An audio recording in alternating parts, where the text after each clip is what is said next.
Member of the Assembly Committee on Women's Empowerment, Meghalaya ASHA, today expressed deep concern over underage pregnancy in the state. Speaking to the media, ASHA said the Assembly Committee has toured the length and breadth of the state to gather information on the status of women to be submitted to the state government for taking necessary action, and found that underage pregnancy was particularly on the rise during COVID-19 pandemic as young people were not engaged in productive activities. He urged the government to create awareness in this regard, as early marriage is having an adverse impact on the health of women and their economy. Scheme kabaki onka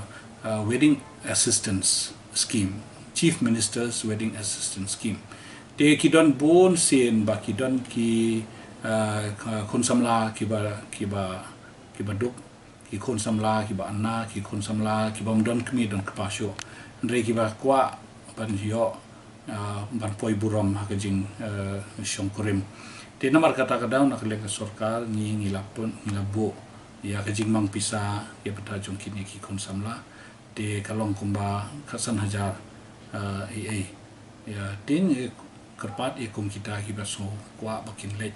bakin yo ban poi buram hakajing shongkurim tin ya apply sya director jong social welfare bat kin yo ya kita kijing mentoy